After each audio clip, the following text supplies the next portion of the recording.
What's up, everybody? Welcome to another episode of Busted Balls. I'm your host, Eric Pennell. OW20 is my squirt. I do man shit, and this is 100% Wide O podcast. How's everybody doing out there, huh? How you doing, man? I'm here to talk fantasy football. You know, a lot of times I get to talking about Robert F. Kennedy, Donald Trump, you know, all the other politicians. Today, I'm not really talking about that unless you get me to circle back around on it. You know what?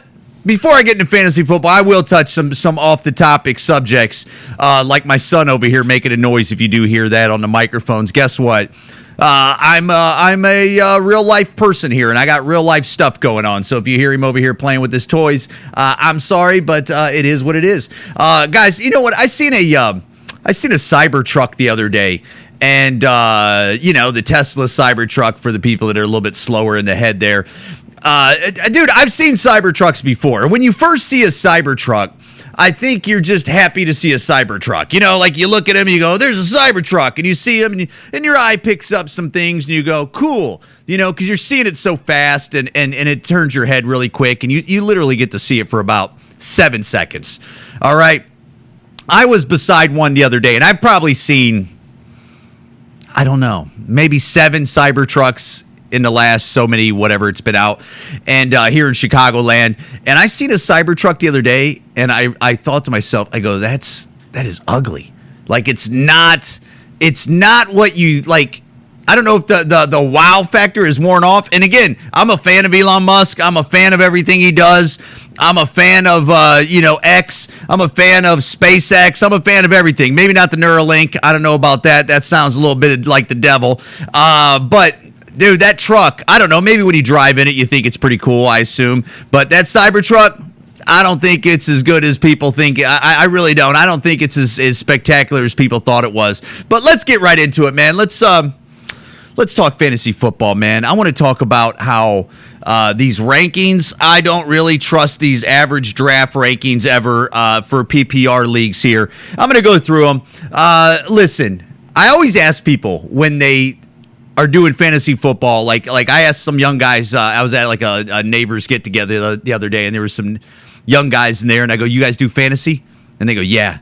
And I go, if you had the number 1 pick overall, who would you take? And they all say Christian McCaffrey. These guys actually said Tyreek Hill. And yeah. And I just wonder, I get that's what, like, he's the number 1 guy, but I just wonder, I mean, in this day and with this many miles on Christian McCaffrey, is he still really the number 1 pick overall? I mean, is Tyreek Hill, excellent year last year, is he the number 1 pick overall? Because you know what, dude? It's almost like I'm going to hack up that Wayne Gretzky quote that he said. But I remember hearing somebody saying that Wayne Gretzky got asked, like, why is he so good? And he basically said, look, because I don't go where the puck is. I go where the puck's going to be. And with fantasy, I really think you got to go where the puck's really going to be. You know, like you know, obviously Christian McCaffrey's had an excellent fantasy career, but is he going to continue to have an excellent fantasy career? Most likely to a certain point, like all. But I just wonder if some of these other guys are the ones. I mean, it's arguably that CeeDee Lamb is the number 1 pick overall. I mean, the guy had a spectacular year. He just got his money. He might be the guy. I think this is his 3rd season. I mean, this guy's the guy. I mean, Breece Hall, he's had a whole year now back without that injury. He might be the guy. You know, Bijan Robinson, which somehow Bijan Robinson gets a lot of credit for doing hardly nothing, okay? And they always blame it on the coach, Arthur, whatever his name was, and how they didn't use him correctly in his rookie year. I don't know. The guy's good. He doesn't look to me like he's spectacular. I mean, you know what? How many people have lost fantasy leagues or wasted roster spot on athletes that have potential? I mean, we see a lot of athletes out there that have potential and they don't do nothing for you. There could be endless list of players. I could be on here talking for 2 hours on fantasy players that I thought were extra talented and they did nothing, you know, but they were excellent athletes in college. You know what? They do all the cool stuff. They look like a cool athlete. They test off the charts. They're a super athlete. They're like a Ferrari times 10. And when it comes to playing on Sundays, Mondays, and sometimes Thursdays, they do nothing. Okay? So, I mean, I don't know if that's Bijan Robinson. Amon St. Brown. I tell you what, he's a guy that's very underrated. Okay? They got him ranked about 5 or 6 right here. 6 on Fantasy Pros PPR rankings. I tell you what, man, that dude puts up numbers. That dude puts up real numbers. I think because this guy, if Amon Ra St. Brown, I'm sorry I'm saying his name wrong. If that guy was in like New York or he was in Dallas, he was in LA, that guy would have a giant name. But since he's in Detroit on that great team, that's a great Detroit team, I just don't think he gets the respect that he does because that guy shows up. That guy puts up points. That guy's a league winner. That guy's, and not saying that all these people that I've named are not league winners. Those are all league winners. But these names that I've said right here, besides Bijan Robinson, they're all league winners. I don't understand how Bijan Robinson gets thrown in there. It's all potential. And I mean, you could do potential all day with a lot of these players. I really believe, and this could not age well, or not like it matters. Who am I, Superman? But I just don't know if Bijan Robinson's ever going to translate where it's like, wow, that guy is so spectacular. He needs to go number 1 overall, or he needs to go top 4 overall, and you got to take him. Because as of this point, he hasn't done nothing, okay? And I know they got Kirk Cousins, and they got Pitts, which I tell you what, another thing is, that tight end down in Atlanta, I ain't touching that guy. I mean, I know that this is probably going to be his year, but I still ain't touching that guy. I mean, ever since that tight end for Atlanta Falcons, Pitts, has came out, they have said that this guy was going to be the guy, and he does nothing. And also, against that argument, there have been plenty of tight ends, there's been plenty of great athletes that go to a crappy team, and they still show out. Even with bad quarterbacks, you at least see the potential. Pitts, again, on paper, he looks like Tarzan. On the field, he plays like Jane. I mean, it's just a fact, okay? But I don't mean to jump the list all the way down to the tight end Pitts. Jamar Chase. Now, that guy is trying to get his money. I don't know. I don't know why they're not paying him over there. CeeDee Lamb just got, $34 million or something like that a year or something like that. I mean, he's up there high, like low 30s. That's the market. Jamar Chase is got anywhere close to that, or if not more, you're going to have to pay the guy. Otherwise, get rid of him, okay? Cheap-ass Cincinnati. I mean, try going back to the Super Bowl with that excellent quarterback you have, and you're not even paying T. Higgins, which I get it. T. Higgins is a solid 2, but he ain't worth all that. Let some other chump team pay T. Higgins, number 1 money, which he ain't worth. He ain't going to turn into a number 1. Okay, he's an excellent number 2. You pair him with somebody else that's deadly, and he'll eat you alive. It's hard to guard him, but he's not a traditional number 1. He ain't doing what Justin Jefferson does, T. Higgins. He ain't doing what Jamar Chase does. He ain't doing what CeeDee Lamb does, but he's very good. If T. Higgins was your cousin or your neighbor, you'd be very proud of him, okay? But he ain't a number 1 wide receiver like when you think of number 1 wide receivers. Justin Jefferson is another guy that has fell. And I don't think, what's weird about Justin Jefferson? He didn't even fall when McCarthy got hurt. I don't know if I'm saying his name right, but the rookie for Minnesota quarterback out of Michigan. He didn't even fall when he got hurt that much. He was already fallen in the draft. So I don't understand that. I don't know. There's some kind of inside baseball that I don't get. Why Justin Jefferson? Was it just because both quarterbacks that Minnesota have are not like elite? If Justin Jefferson had a Joe Burrow, would he be back up in the top 3? I probably would assume so. Would Addison's number be higher up? I would assume so. But since they don't have a quarterback, which gets me to the idea of sometimes these elite athletes, these great wide receivers, if they don't have a quarterback that can throw them darts, it's almost like you got to stay away from them. Even though they're high level, you got to stay away from them because they don't have a quarterback to throw. They don't have a quarterback to throw them darts. Which means they're not going to get the points. They're not going to get the numbers that you want. And it's almost like a waste of a first-round pick if you go for a Justin Jefferson, whether you like hearing that or not, okay? I mean, dude, listen it.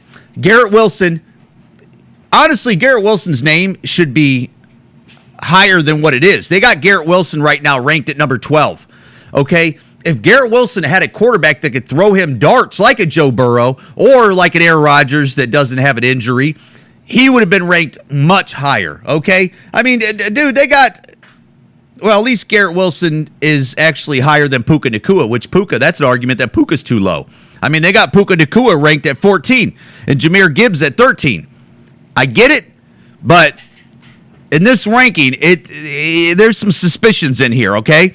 When you're going from Justin Jefferson at 8, Saquon Barkley at 9, I don't know, man. I mean, I think Saquon's probably going to do good over there. I assume he's got a year in him over there that he's going to show out and say, look what you guys let go of. I'm sure he's probably going to do that. You know, I would think he's going to do that if he stays healthy. You know, I mean, he's going to do that. But I don't know, man. Saquon's one of those players. I have done 100+ mock drafts so far this year. And I'm not doing it from beginning to end. Sometimes I'm in them for longer. Most of them I'm in them for shorter, when I'm doing the mock drafts. I'm not a psycho over here. But I don't think I ever choose Saquon Barkley. I swear to God, I've probably done 100+ mock drafts, and I think I've chosen Saquon Barkley maybe 2 times. So it's not even a guy I go after. He's got to be a guy that somebody goes after. I know there's people out there that believe in Saquon Barkley, but I don't know. Sometimes these running backs, I just think they're kind of expensive, and sometimes they don't pay off, especially once they get a little bit long in the tooth and they get a couple injuries. I get it. A running back that's, maybe under 4 years in the league, no problem. A running back on his second team, and he really, honestly, you could argue against that Saquon Barkley didn't even live up to the hype and actually complete the mission at New York Giants. I mean, they were talking like he's big stuff over in New York, and he didn't do much. I mean, he really didn't do much. Whether you want to admit to that or not, I do fantasy. You do fantasy.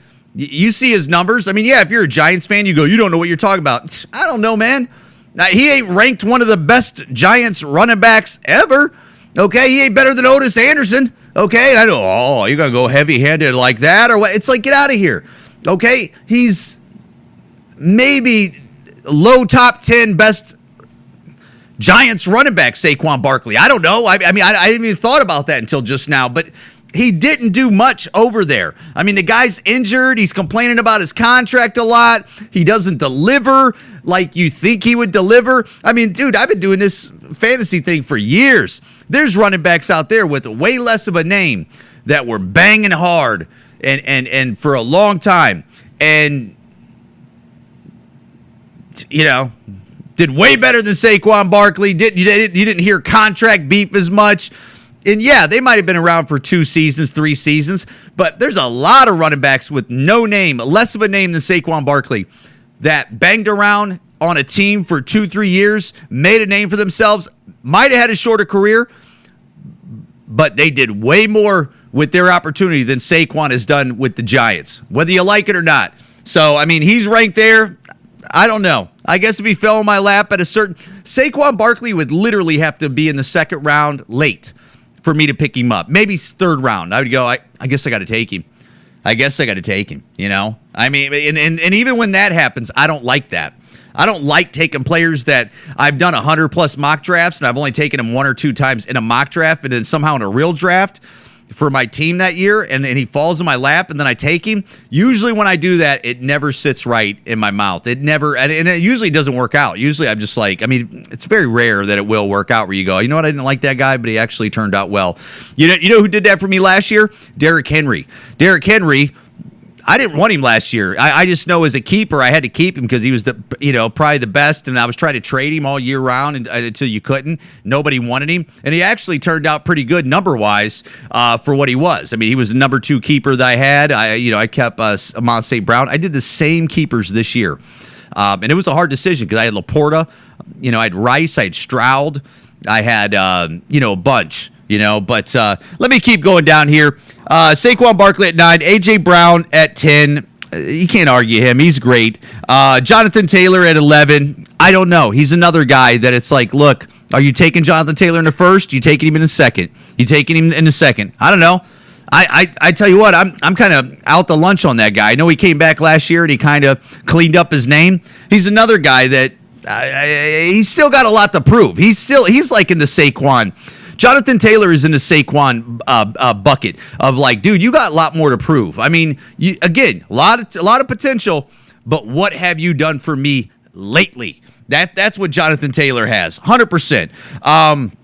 Garrett Wilson, I just went over that. If he would have a great quarterback throwing him darts, he'd arguably be up there with CeeDee Lamb. And he's arguably a top 3 wide receiver most years if he actually had a quarterback that could throw him darts. The poor guy he's already burnt maybe 3 seasons of his career with nobodies, and he thought he had it with Rodgers until he got hurt. I mean, it's sad. Jahmyr Gibbs, I don't know. It sounds like he's a little banged up. I get it. He's juicy.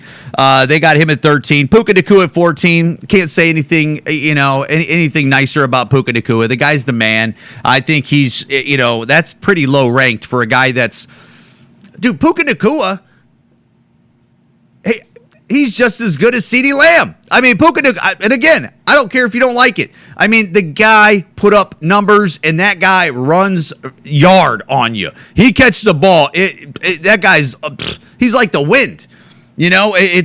For first year, made all that noise, and they got him all the way down there. First of all, Puka Nacua at 14 might even be higher than Garrett Wilson. I don't even know that. Puka Nacua, honestly, might be higher than A.J. Brown, that they got him ranked at 10. And if you want to talk about what have you done for me lately, Puka Nacua might even be higher than Justin Jefferson, that Fantasy Pros has him ranked at 8. I know that all sounds ridiculous, but the guy's there. Kyron Williams at 15. Derrick Henry at 16. Marvin Harrison Jr. That's another thing is, I get it. Marvin Harrison Jr., I get it. He, you can't say anything nice. You can say all the nice words about him, but they got him ranked at 17. Okay, 17. 3 above Puka Nacua. Puka Nacua, the guy that already came into the league and showed you what he has.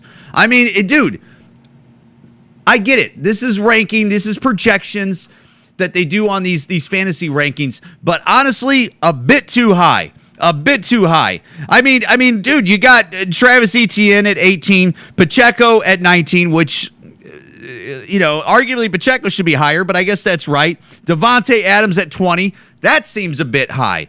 Devontae Adams should probably be lower, not because he's a poor talent. He doesn't have nobody to throw him darts. Don't get me with this Gardner Minshew or whatever the hell his name is. He's just like Garrett Wilson, Devontae Adams. He went out there and he doesn't have a quarterback. If Devontae Adams would have went to a place for less money and went to a place that had a real quarterback, he would have, you'd probably still be talking about him every year, like how he was when he was in Green Bay.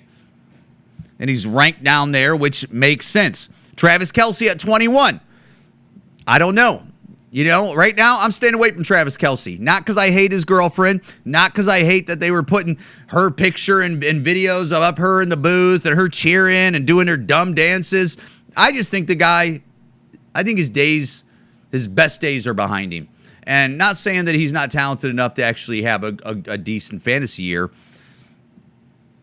I just don't understand how Travis Kelce is ranked higher than Sam Laporta. I mean, that doesn't make any sense. He's a lot of these players, they're eating off their name from, 2, 3, 4 years ago. It's clearly what they do. And it's up to us as fantasy players and fans of this thing to sort through that and go where the puck is going to be and not where the puck is at. It's up to us. Kelce being 21, and they got Laporta freaking ranked. Where is Laporta? I can't even find him.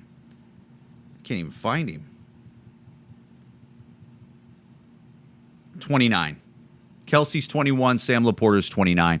Guys, I'm not going to go through all these. I'm going to go to 25. Josh Allen, I get it. 22. Drake London, maybe, I guess. You want to go gamble on that guy? I mean, again, go get him, bud. Cross your fingers. I guess. I mean, it makes sense. Chris Olave, that everybody always says, keep Chris Olave. I got him last year. He was mediocre. A little bit better than mediocre, Chris Olave. And then Achan's at 25, and then just to say 26, it's Mahomes. Guys, we got to stay sharp on this fantasy this year, man. Stay on the waiver wire. Do not get off the waiver wire. That's how we beat people, okay? We beat people on the waiver wire. That's 100% how you win championships. Always evaluate on your team. Always look at your team and say, who's the weakest on this team and who can I drop if I have to drop? You always have a hit list of your weakest players, whether it's one or two dudes that you go, I will drop these two dudes. I like the names. They're excellent athletes. But if push comes to shove, if they're not producing numbers and they're for weeks and weeks, I'm talking like if you're holding a guy just because he's a great athlete and he has a cool name and you really loved him in college, but he hasn't done anything from weeks 4, 6, 7, you got to get rid of them, man. They're taking up space. And I get it. There's sometimes rookies don't come alive until the end. Jahmyr Gibbs, don't come on until maybe, week 5, 4, 5, 6, 7, But you're going to have to make that decision where, there's Zach Charbonnet guys out there that have all the talent in the world, but they're not producing for you, and it's time to move on, okay? Because you need somebody on your team that is going to produce for you. And we also have to prepare for the bye weeks, and that's why we always got to keep